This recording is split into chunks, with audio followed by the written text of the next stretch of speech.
Okay. Welcome everyone for our workshop.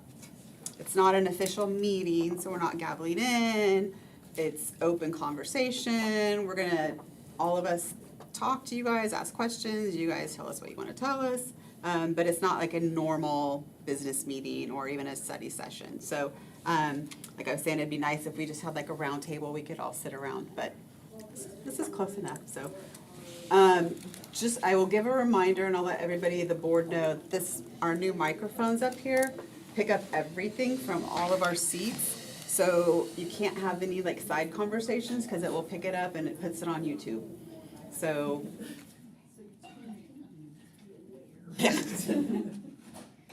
No, we can't because I don't trust any of us to what we might say, so. All right, do you guys want to start, Sarita, or do you want us to ask questions? Do you have anything you want to say before we kind of get into the questions and answers, or? Well, basically, we've been kind of juggling this, what does the schedule look like for Sultan High School for a few years now. I mean, we were many moons ago on a 4-period day, and then it changed to a 6-period day, and then it changed to a 7-period day.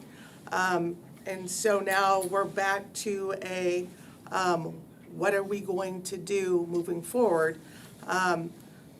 Because of the MOU with SEA is kind of reason why this came about, because really it was to get rid of a 6-period, or get rid of the 7-period day. So wanting to look at schedules that was going to be better than a 7-period day moving forward. I know that there was a committee that was put together. I trust that they did all the research that they needed to do in order to make that decision and that recommendation. They came to the board with the recommendation. The board then asked the high school to see how we can make it fit into our schedule. And so we put some committees together to work on different things, and then just started updating the board on the different things that we have been doing within our committees. And then, we asked that there be a decision made no later than the end of January so that we can move forward with our scheduling and creating a master schedule for our students so they can start registering. And so that's where we're at. I know that last week I asked if there was any questions because we were meeting as a whole on Friday to discuss any last minute things that we needed to pull together for any of the questions. And so I sat down with the entire staff and went over the questions that you gave us. I know that they were directed to admin, but just for transparency purposes, I did want to make sure that our staff were a part of those questions and answers, so they knew what I was sharing out with the board. Because it is a school schedule. It's not an admin schedule. It's not a board. It's a school thing, and it needs all of us to make it work. So, which is why I wanted to make sure that staff were included in the answers to the questions. And so this morning I sent the answers to the questions to you guys. And we didn't get any questions from anybody, so I just came up with some questions and sent them off. So if there were questions that you guys had that weren't included in this, you can ask them now. Did anyone have a chance to look through this yet? Briefly. Okay. Maybe we kind of just go through each question and just get a little bit of info. One of the things that I had been made aware of, some schools might be moving away from the 4x4 schedule.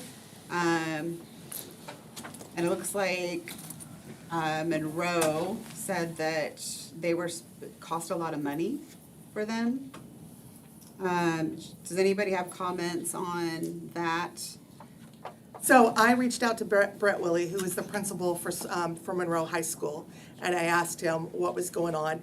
He had a committee report, so if you click on that link, they have a report that they have put together, and they did research based on students learning in a block schedule based on students learning in a 6-period schedule, and they couldn't find any difference. And so they didn't feel that spending $1 million on an 8-period block schedule was getting better results. And so they are on their PLC journey, kind of like we are with our 3-year agreement. And so based on their strategic plan, they have decided to go to a 6-period day, I believe with interventions. You guys can come in and sit down. I know there's a front row open. And I told everybody this is a workshop, so if you have something you want to say, just, say it.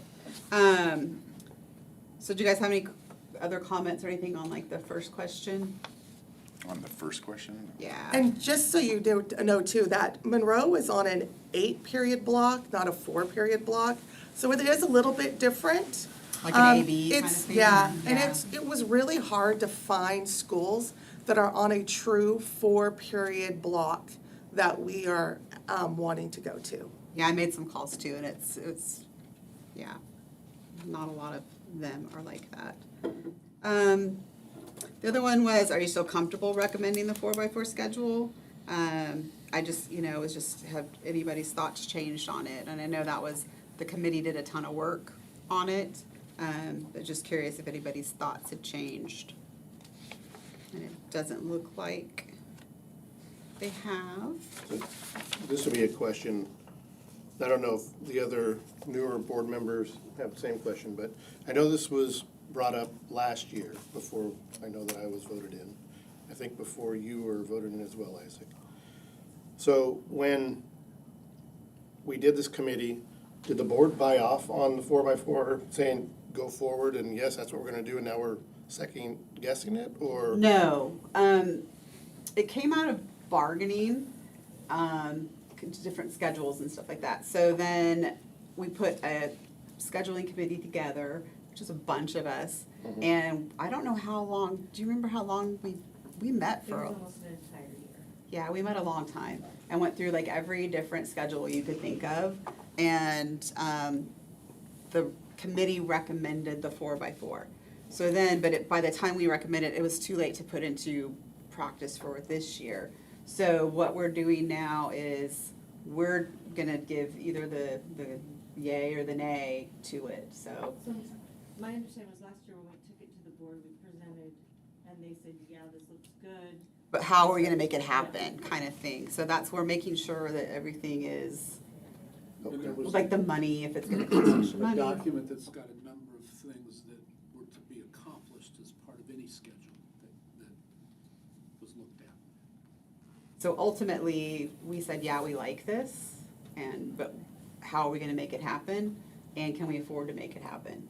Okay, so it And wasn't a that's- final decision then, it was a decision to go forward and do some more study?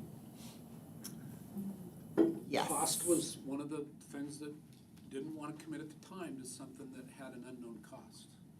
So what I did, just trying to anticipate things that might, could, or are likely to happen, is the day after this meeting took place a month or so ago, Dave and I got on the phone with a guy named Bill Izzard, who lives in New Jersey, and he helped our high school build a schedule back in 2017 or 18. So he had been working on a few different options, and we ended up having a follow-up discussion with him today. It got slowed down a little bit because of the breach of data that occurred at Power School. And so that's still in progress. My understanding is, though, in discussing this, you're gonna gather information, and the hope is to have a decision by the next board meeting, is that? Yes. So not gonna be making any decisions tonight, so there's more information to come forward. But I think one of the costs was how, if you commit to a 4x4, I know some board members have expressed wanting more electives. We have committed to a 3-year PLC process. Mostly everybody's on board, but we have to see to it that everybody's on board. And that's when we will start to see change. My question was, when we first talked about it in the beginning or end of last school year, you were kind of like, teachers were 50-50 on it, or close to 50-50. Has that gotten better, or not really? Just, We have teachers all over the place, to be Yeah. honest with you. Yeah. And based on conversations on Friday, we have some teachers that are really, yes, we want to do this. We Yeah. have some teachers that this is not going to be best for our programs, and they don't feel like it's going to be best for students. And we have teachers that are, I will do it if it gets me out of a 7-period day. I've heard that a lot. So, Like, we just SEA surveyed the staff, and that was, the primary thing was, 7-period doesn't work for anyone. Like, that's the priority, is to not have a 7-period day. And the 6th period doesn't work, why? Not enough time to do credits, It or? does. It does work. Sarita put a really It good does 7-period proposal, and it other goes through all of the history and the data. I think we should probably get through this first, and we can talk Okay, about no this. worries. Well, and the committee that got together, they went over the 7-period, they went over every schedule you could think of, A/B day, 7-period. I mean, there were so many ones that we discussed. And the committee was middle school, high school, Paul was there, I was there. So there was a lot of different people, and the committee recommended the 4-period day over the 6-period day. So that's where that came from. The 6-period day requires interventions we don't currently have, and some philosophy changes about how you can offer credits, some in the 8th grade, things like that. That's what other schools with a 6-period day are doing. Granite Falls, the Everett schools, to be frank about how they're making that 24 credit requirement work in a 24 credit offering. Because that's what drove the change in the first place. Right. We went from, and I was talking to you guys. a You, little I bit, remember that this weekend now. 22 to 24 came about because you got 24 during 24. And so how do you how do you increase elective opportunities at the same time? And that's a state thing that wasn't, the more credits, okay. But in the 6-period schedule, and I saw this in both different districts that I worked at, one of the challenges with the 6-period schedule is when it comes to our students and our multilingual students and our special education students. Because they have to take additional classes for elective credit that our gen ed students do not. Therefore, that is taking up classes for them to take actual elective classes, for them to explore career opportunities and potentially do programs like Snow Island. So it became a barrier for them as well with the 6-period schedule in terms of access to career exploration courses, just limited them. Ms. Whitmire, has your teachers told you why they don't like the 7th period day? Or like why it doesn't work in their eyes? For us, I'll let my teachers answer that question. I mean, there's a couple different things. Number one, depending on your curriculum and your program, classes are too short. Like 47 minutes is not enough time to get through Algebra 1, to get through US history, to get like, so there's small tweaks you have to make as compared to a 55-minute period. It is grading and assessing and planning for potentially another 32 kids. And the difference between 160 kids a day and 185 kids a day is more than 25 kids, if that makes sense. When you have a full slate, especially, to be an ELA teacher and be grading essays and all of that, like y'all are exhausting. And 6 classes versus 5 classes is just exponentially worse than one more class of interactions, of grading, of,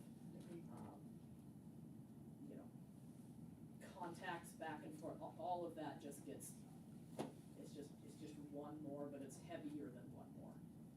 Can I jump in? Yes, of course. When we were on the 6-period day, I had the energy to stay after school with kids 5 days a week, and I ran 4 clubs. And I was able to get kids interested in being in 4 clubs, and I was able to get kids that were willing to stay after and do work. So both and now I don't do any clubs, and I stay 2 days a week. I don't have the energy to do the other things that I used to have the energy to do, and I would argue kids don't have the energy when they have 7 classes that they have to keep up with. They don't have the energy to be as involved. Like, we have had a lot of conversations, and I think you've been probably part of some of them, about how hard it is to get kids involved with things. And I feel like the 7-period day has been part of, it's not the only thing, because COVID also kicked us in the teeth, but it is part of why we cannot get kids more engaged in other things in the school community, because they're just tapped. Do you We're think, tapped and they're tapped. do you think though with the 4-period, with the still same workload, will change that? Yes, It would be a different workload. yes. You'd be managing 4 classes versus 7 classes. But, no. But the Okay, workload. Students. Oh, okay. Let's hear from Jill. Let's talk to some of the programs that might be affected more. I'm just gonna be practical. This is year 38, I'm finishing of teaching. And I'm just going to be super practical. Kids cannot handle 90 minutes. We would technically have to be doubling what we're teaching them as far as required curriculum from the state of Washington. And to double it in a day, we have way too many kids that have illness. They leave for sports, their parents take them on a trip, and they're gone. And more than ever before, we're expected to help catch those kids up. And if they miss twice as much, it's gonna be tough. Let's be practical. How often do we cover a class? I'm gonna be pretty mad if on a 4-period day, I have to go cover other people's classes and teach for 90 minutes something that you don't want me teaching math for 90 minutes. It's not a thing. Until all these other things are addressed, there is no perfect schedule. I've taught under all of those. And here, if you want a history lesson, they have to be supported correctly, financially, and in every way. And if not, a 6-period day is fine, but you better have 0 hour for the things that are really wanted and needed. Or a 7th period, you need to be flexible. When we did the 6-period day, it was no, 6, that's it. And so it didn't give kids room to move who needed to repeat classes, or kids to move. When I talked to kids about this, and I remained neutral, they're worried. These are kids that do running start. Well, that means I have to come to CWI for an hour. They're worried about the schedule too, because some of them take classes here and then try to fit in running start. Snow aisle. We offer these other programs, but we're not thinking about them as much. I know that if you ask me to make this switch, and I need to offer a year-long credit in this amount of time, I can't do it. Not what the state of Washington wants, and physically, they can't sing for 90 minutes. Freshmen can't play an instrument for 90 minutes, well then you're telling me, change my scope and sequence. Okay, I can do that, but we won't be ready for concerts or pep band or all the things that are outside of the day that are set up in a different schedule. They get 2 credits a year then, technically in a year span. They only need 2 fine arts credits. That means I'm gonna have freshmen and band who have to, I got my fine arts credits. My program will suffer. Now, I know I'm just one of many. I get that, and I've been a team player. But I just want people to see what will really practically happen. And I know switching from 6 to 7 made some people mad. But did it help kids? I don't know the answer to that. Are we more exhausted? I don't know, because COVID was there, so I can't answer that as well. And our middle school just went to a different schedule, and coming out of that and coming out of COVID, so there's too many pieces to make that judgment. But I just wish we were looking at this a little more realistically, as far as, because there's so many other pieces to it. Well, I think a lot of the pieces that you talked about, we talked about in the scheduling committee, and you guys, so can somebody address the snow aisle? And I know we talked about maybe doing like a split for some of those extra programs. Anybody that was on the committee? So, I don't know, I was looking at you, you might not come in. I'm pointing at you. Yeah, I wasn't on. Well, it seemed like we could make it work with Snow Isle. When we were on a 6-period schedule, our students were leaving 3rd period early, then too. And so with the 4x4, them being able to do 2 credits, 2 classes in the morning before Snow Isle, they would actually be able to fit in more classes than they do currently. So that'd be 2 classes first semester and 2 classes second semester for a total of 4 classes. And right now, kids in Snow Isle can only do 3. So it would actually increase their access to courses here at the high school. And then time-wise, again, it doesn't, comparatively to the 6-period schedule, it's similar in that, yes, they are gonna be potentially leaving, the second period of the day a little early. But that's where the intervention period, we're hoping to buffer some of that time too, so that if students do need to leave a little bit earlier, it doesn't affect the class time as much. If the intervention period is scheduled,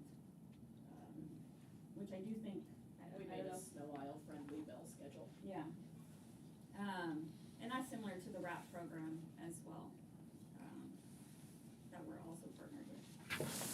Brandy, do you have anything you wanna add for your program? Yeah, I did write, as far as health sciences go, health sciences is growing, it just continues to grow each year.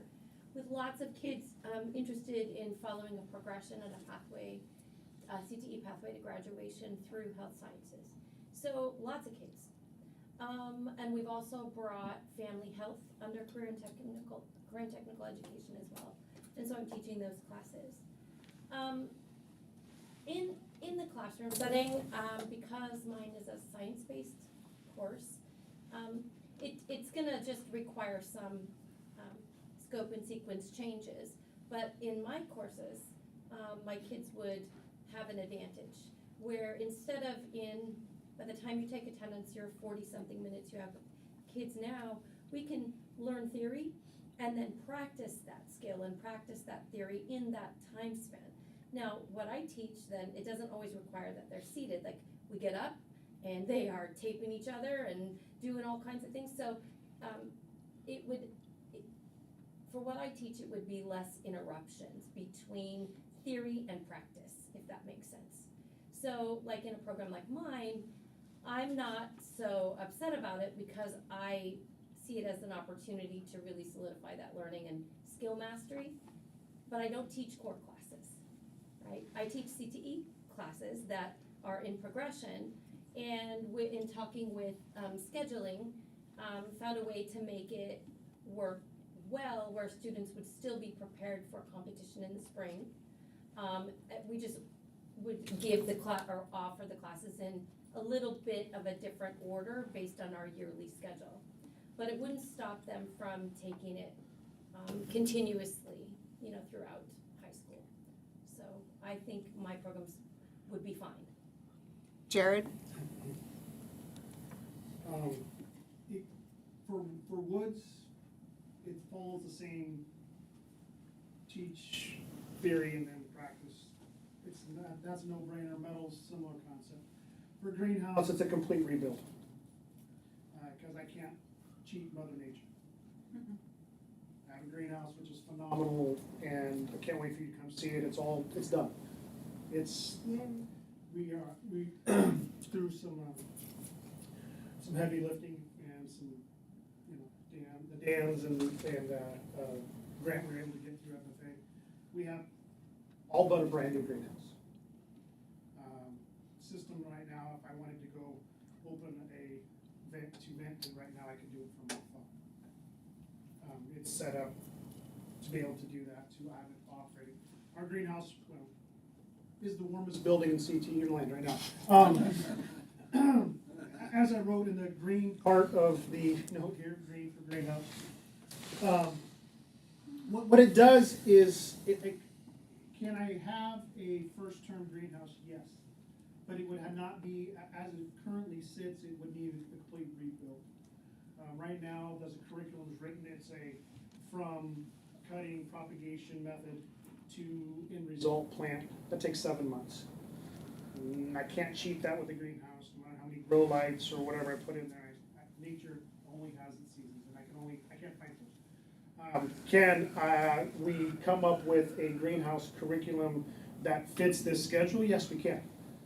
Your first term would be definitely things that are different aspect of the greenhouse industry. It would not be, and where the increase comes, so when I was hired, I was tasked to create a sustainable greenhouse project. Last year, our greenhouse produced over 2,000 plants for the plant site, okay? And that cost $1,300 of CTE funds. The year before, it was $1,600. This year, because we're using propagation methods and sustainable things, it'll cost us right around $1,000. If I do that, I can't do that without the greenhouse for 7 months to do that. And so if we go to a 4 period, then we'd have to increase what I have to supplement for. So it costs, so that sustainable piece costs more money. That's the bathroom, right? When somebody leaves, you know exactly what's going on. When someone flushes the toilet, we have that. You knew we couldn't be in this we wouldn't be in this nice, pretty room without something, okay? I'm So, just grateful for heat in the room. I know.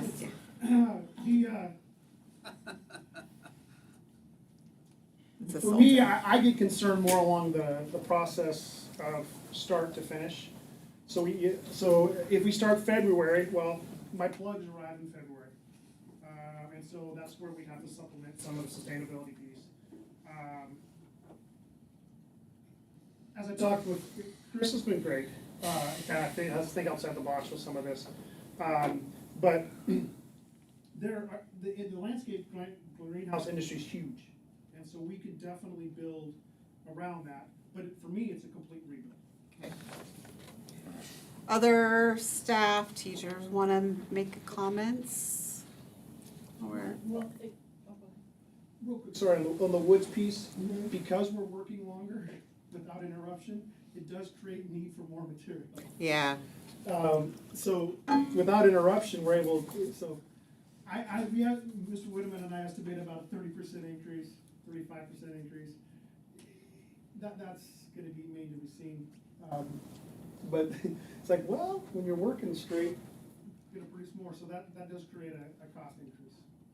And I don't know if our CTE monies are increasing at the federal level when they come to us anyway or not. it looks like culinary would need more money too. Culinary is probably the same boat as that, absolutely. They can make like 4-course meals. Right. I think for 7-course meals. social studies, in talking to Greg and Rick, there would be definitely some adjustments that would have to be made to the curriculum, to the scope and sequence. You can't just double. It's not the way kids' brains learn, and it's not the way we teach. So, I just think about U.S. history and, something's gonna go so that you do something else differently. And as a person now with 30 more years of history to teach than when I started, which, by the way, there's not 30 more years of math to teach than when I started. There is, we just never get to the good So, stuff. it's just, like, there's some things, especially maybe some sort of project stuff or extended stuff, where you just go, okay, well, the Civil War, we won, moving on. Like, there's gonna be something that's gonna have to go to make those adjustments, and that's a piece of, that professional development, or you wanna call it, or time, to sit down and make those adjustments and find the lesson plan books from 2006, or whatever it was when we were 4-period day before. There's a lot of good points out there, frankly, both. I'm Both hearing sides. positive, some, for the four period, I'm hearing positive for 6 to 7, and negatives on both sides that make a lot of sense, and frankly, it's not. It's not helpful. I don't like, it's not helpful, you're absolutely right. Well, and our goal is, do we approve the 4-period day? I understand. That's Real quick, did Rudd wrote in there, it's gonna screw with AP courses? So I was gonna Okay. adjust. So right now, if you guys don't know, AP testing, because it's nationwide, worldwide, happens on the same day pretty much, is the beginning of May. So for my AP biology, theirs is May 10th this year. That means I lose a month and a half of teaching them curriculum because we get out in June, test is in May. Whereas with our scheduling committee, we came up with only doing AP courses during the first semester. So we actually will gain a lot of time in AP courses because we will have it finished in February. And then I probably have like half my class scheduled to do the AP test. And I talked to them about it and they said, well, that would be better because then we could do study groups after school to prepare for the test. That comes in May. Because right now I push ecology off to the end because hopefully we get there, but they've kind of done ecology since elementary school so they can get the big concepts. So doing all the APs the first semester, yeah. Michael didn't get his thoughts out. I mean, I had a couple concerns, like, especially things like math, AP courses, there's so much that. There's so many things that build on what you just learned, and it's not, you have to understand the prior concept to understand the next. And my big concern is going from a point where, maybe you take math the first semester, and then don't take it again until the next year. The time that you're gonna spend, remember that stuff you learned last year, it's just going to grow, or maybe I'm wrong, I don't. That's what I would like to talk about. Okay, sure, yeah. Please So talk. I taught in the 4-period day because I was here that long ago when we had the 4-period day before.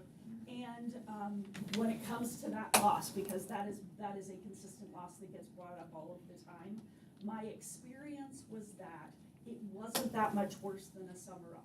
Like, you get that random kid that takes something in the fall and then doesn't take something till the following spring. And yeah, they're gonna need a little more help. But with that longer period, you have more time to do that intervention. You have more time to build in, because when you're teaching something that requires prerequisite skills, now in the 7-period day, that's a whole day. And then the next day I teach the new thing. But when you have that long period, you can spend that first part of the period reviewing those skills that they are maybe rusty on, and then introducing the new thing, and then building on it from there.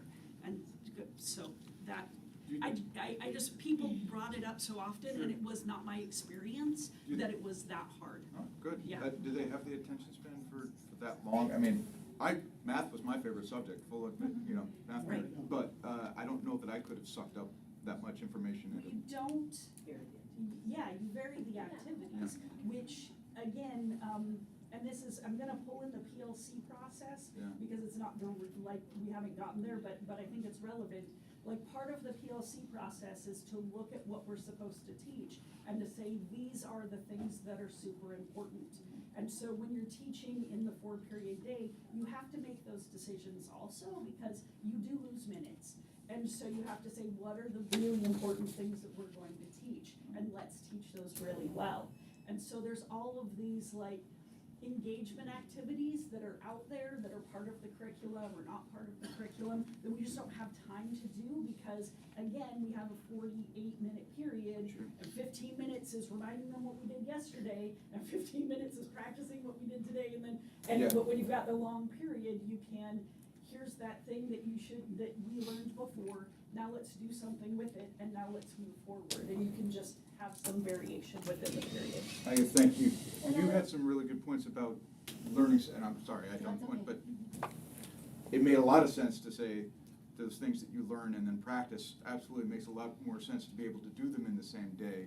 Right, and the thing that Sarah brought up and that I just kind of want to reiterate is it's our job as teachers to adjust what we do based on student need and based on student learning.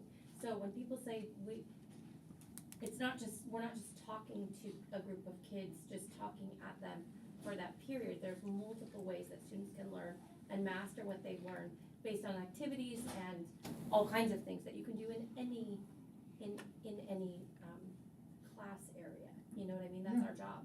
But what I wanted to bring up was built into this schedule is also something we call, or we're going to call turk time or intervention time, where there's a lot of logistics to work out around it. A little recess. But no, it's really, No, it's not a recess. I'm teasing. Interventions is like, as teachers, we get together or we identify students who maybe don't have the traction in some of the areas that they need to learn.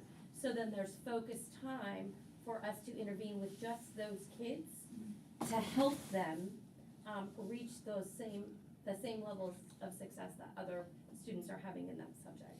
So it's focused intervention where kids might need extra help. And extension. Yeah, and extension, which means kids have mastered it.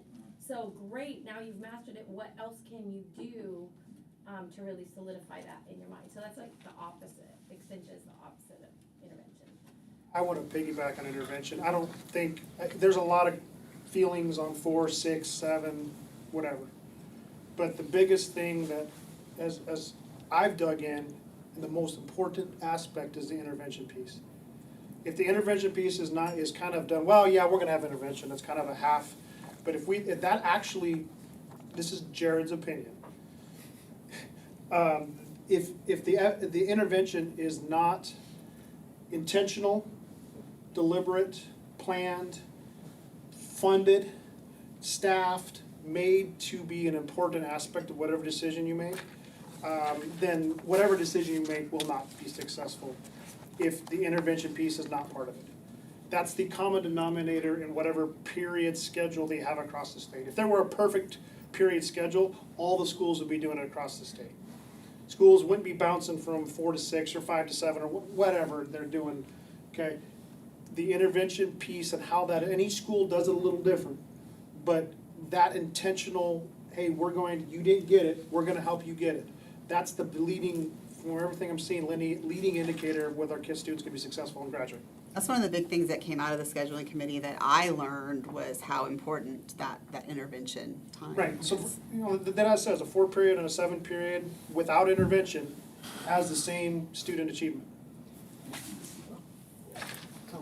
I just wanted to go back to math and some other benefits. With the semester system, with 4-period day, we could actually get kids to Algebra 2 before we do the state testing. So we could test them on things they've actually learned rather than the things that they're gonna learn the next year. So that might be a benefit, and also, it can accelerate kids and actually grow our pre-calc and calculus program, which has taken a hit, and in the last couple of years hasn't even had enough kids enrolled in it to have the class or have a full class. So That is, that's, you can grow the math program and get them testing. I was gonna add on to that, because we talked about how our incoming freshmen sometimes are struggling with the concepts from 8th grade, which is like pre-algebra. So they're not necessarily always prepared to do the algebra class, and those students would actually have an opportunity, their freshman year, they could take like an intervention class where they get those prerequisites solidified. Then the second semester, they could do algebra 1. Following year, they start in their sophomore year doing geometry, and then get to algebra 2, and they're still getting all the same concepts. And so it gives them an opportunity to get that, okay, I really need some more help with that pre-algebra all the way through to algebra 2.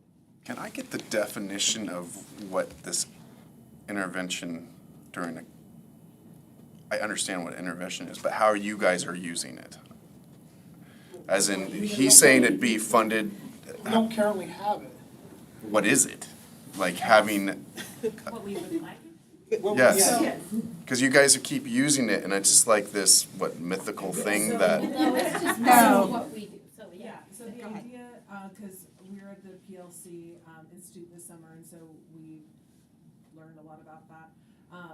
But basically, during this period, we would have priority days, so like maybe one day is priority math and PE. And so on that particular day, if I, as a math teacher, needed these 15 kids, cause they did not get this concept. Okay. And so, since it was my priority day, no matter what other class they also needed help in, they would come to me and I would have 30 minutes to like do some reteaching or reevaluate, like kind of building them back up, because they needed it, not everybody else. Got it. And so I could really focus in with those kids. And so there's a lot of logistics on like how are the priority days being rotated, and like who goes where, and what the attendance piece, but really it's trying to get the kids that need the support into the classrooms that they need that support in, so they can get like more smaller group attention and support. And then there will also be kids who like they deserve an extension because they're really getting it and like asking these super cool questions, and we wanna go deeper with them, which we can't always do in class with the entire group. And so kind of do some extensions in that direction as well. and how would you properly fund that? So the conversation around funding, the model that I saw, there was a team of us that went to White River, Yeah. was there was actually a counselor and paras and teachers that part of their job was to manage the entire intervention process for White River. So during that time, so that would mean like an additional counselor on top of the two that we have, not adding to Right. their plate. And that counselor, it got to the point that team could walk through campus during intervention time, and if Johnny was skipping his math time, hey, Johnny, let's go to math. And they'd walk him to math, because that team knew that Johnny needed help with math. And so it was actually a team of people that they were dedicated to managing. For White River, there's 900 and some odd kids. And so working through that. If you want to see what PLC and stuff in action are, I would highly recommend a visit to White River, how this intervention piece works. It was cool to see. Now, one of the takeaways from that visit was, okay, they must have deeper coffers than we do, because I don't know how we're gonna fund or make that look like. But asking, is there a system that can help do it? Sure, there's a system. Does that system cost money? Yes. A computer program that can help do that. Does it take time for teachers to say, hey, I need Johnny, Susie, and Frank for math? Does it take time to do that? Yeah, it does. And so there's some of that built into that process, and some of the PD around that. So when I say funding that, I can't say it's gonna cost you $106,000.28. I can't tell you that. It's something we have to be flexible with. But if a decision to say, yes, intervention is important, Because when we're we say not board meeting doing help it, with people so we wanna do it. and budgets, Yeah, we do. Yeah. we wanna be thinking of that ahead of us, to be We have upfront. about 10 minutes left before we have to stop and then get ready for the study session. Andrea, you had your hand up? Well, and slightly different than the interventions, because we've talked about interventions, we've talked about letting students advance in certain tracks with math or science. But one of the things that really kind of started hitting me this year is how much our students change their minds. And so what I like about this opportunity is that it allows students at the beginning of their senior year to change their mind. And what I mean by that is, I have seniors who start the year telling me, hey, I changed my plans, I wanna go to a four-year university. That wasn't your plan 2 years ago, or your plan to go here wasn't that 2 years ago. So now, how are you gonna fit 2 years of a world language in 1 year? How are you gonna fit that math science when we're already 2 weeks into the semester? And so this schedule would actually allow students to fit in 2 years of a world language in 1 year, their senior year. It would allow that student who did their research, waited until doing their research for fall, and then in the fall, they're finding out as they're applying that the university actually wanted to see chemistry. Well, you didn't do it first semester, but now we could still fit it in second semester. So it allows students that opportunity to change their minds and not have to be set on a different track, because they've been just exposed to new things and now they just want to do different things than they did a couple years ago. So that's one of the other benefits of that. Does anyone else out in the audience have something they want to add that they haven't gotten out yet? So in the survey that we did SEA-wise, we asked about the PLC piece of it. And so I know that that's a priority for the board moving forward. I can tell you that as a staff, there isn't much of an appetite right now to just simply give up a prep period to change the fundamental language in the contract outside of sitting down to bargain an MOU or as part of the bargaining process this summer. That we're not in a place right now to say, oh, we'll definitely guarantee that. So just want you to know that moving forward, because I know that that's a piece of the total consideration. Is that part of the 4 period day part you're talking about? Yeah. So you guys would lose prep time? Well, the ask of the district has been that we would give up 1 prep period a week for PLC work. And although, again, we'll have the conversation, we're just not ready to say, yes, we Meaning- can change decades of contract. Right now, in a 7 period day, it's 1 period. If you went to 4 period, it's still 1 period. But it's 85 minutes versus 47 minutes. So teachers will get 85 minutes in a 4-period day unless some language changed versus the 47 or 1 period today. 6-period would be 58 or 59, whatever it would be. It's the 1 period that's the hang up. So currently, they get 1 period. They would like that. But then they're gonna get 87 minutes out of the day, or whatever it is. And you're saying that you guys won't split that? I'm saying I am not in a position as the representative to say, yes, for sure, we will do that. I'm saying, we'll have a conversation about it, we're willing to talk about it, but It would need to be negotiated. yeah, that's, I mean, we have a bargaining session, we have bargaining coming up this summer, district wants to say, hey, let's sit down and talk about an MOU before then, we don't wanna wait till summer, we'll have that conversation. But can I guarantee right now that SEA is gonna agree to 90 minutes of PLC work outside, or either as part of a prep period or outside the day, if that could not be made possible for each department? No. Are we planning on going, are there still gonna be a half day on Friday, or is it gonna be full day on Friday? That would be- With the 4x4 schedule? No change for the start and time of any days. It's not a full half day, it's 90 minutes or. I will- Right.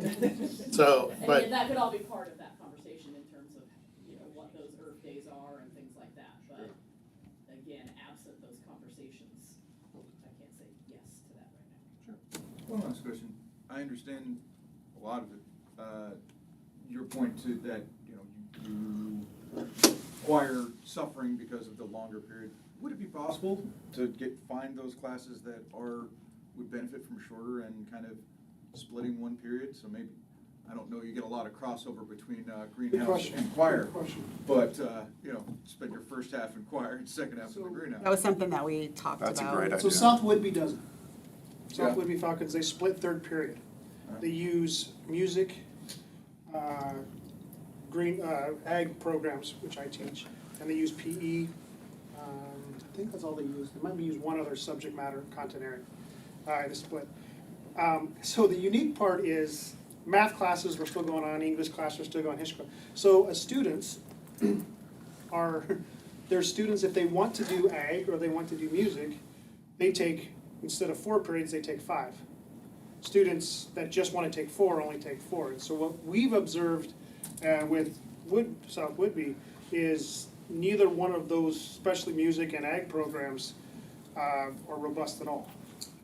They suffer participation significantly. So it hurt the program more to. Oh, I whoop on them all the time in competitions. In fact, I don't see them there anymore. Wow. Sure it whooped. It's just how it is. Isaac, do you have any other questions? Did we ever survey the kids? Yeah, that was a Yes. part of the. Yes, we have lots of data from the kids, lots of questions that have been categorized in ready to go, but we can't really answer a lot of them until we decide if we're gonna do it. You know what I mean? We're kind of at a crossroads. So most of those questions from the students will be answered later, but like the last board meeting we're at, I shared some information about that. And like the categories, things that students are mostly worried about, how long their break time would be. That was the biggest category, how long their breaks are. And the second is, how will I know what to take so I graduate on time? Which is really just us explaining and supporting them through that process. Then we do have some that answered the survey with like, why? And that kind of thing, but it was a small few, a lot of really good questions. I had one student, I thought it was a great question. Well, if eventually this allows us to offer more electives, where are you gonna put the teachers? Where are we gonna put them, right? Because we're bursting at the seams. I love that a student asked that. So, some good questions from them, but not questions we can't answer once we decide. I do remember that. I'm sorry. Double-decker portable? Don't worry, shop will build it. We have Well, and one. then the main thing is gonna be cost, which maybe since we don't have a ton of time right now, maybe we do a short little Zoom or something, set up a meeting that we can discuss before the next board meeting where we make the decision. So, all right, I appreciate everyone coming. Yes. One of the things that I would highly suggest you look into also when you're looking at cost is ALE, because while ALE is under the high school roof, we do share teachers. And so this model has us bringing all of our teachers back to SHS and not sharing with ALE. So that would be a cost there if we want to. That was figured into the 3 FTE. Is that like the 3 FTE at 101? So Yes, 300? that means bring it back to SHS. Again, that doesn't count for SVO. We would have to hire for SVO. That's the So- one position that you talked about in there. Do we have to hire for one position at SVO? No, well, it depends, how we're gonna structure SVO.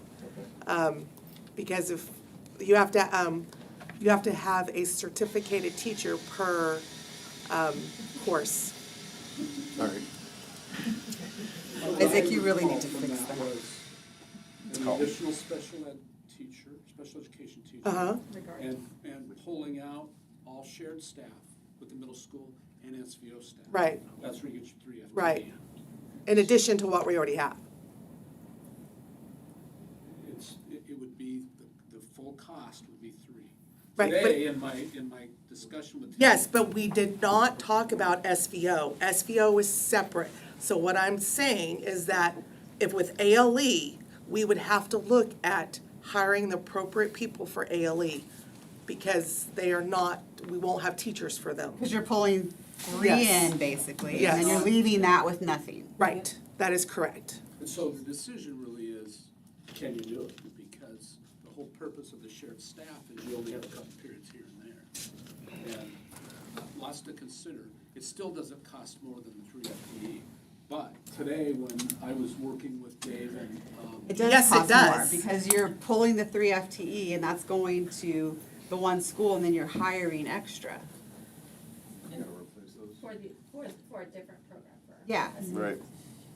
And if the focus is on intervention, as SBO is used as an intervention for students, then that becomes a factor to look at.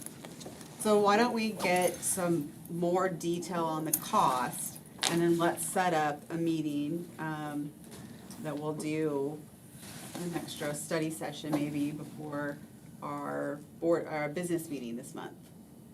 That we can just dig a little deeper into it. We can do another workshop. Are you guys good with that? I'm totally, Okay, I all mean, right. if we've got the short deadline, do we have enough time to really get all the detail? We do, because we got a lot, I mean, this is a lot of info. And like I said, the scheduling committee spent almost a whole year to propose this.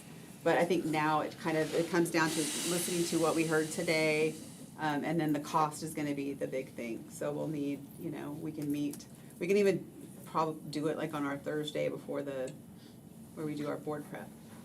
So we'll get that worked out. Thank you guys for coming, I appreciate it. If anyone wants to stay for the study session, you're welcome to. Yeah, we appreciate it. Thank you so much. so we just need more money. We have 7 minutes before. Just have to warm my head, fix a lot of. Everything is fixed with more money. the folks coming. Oh, no.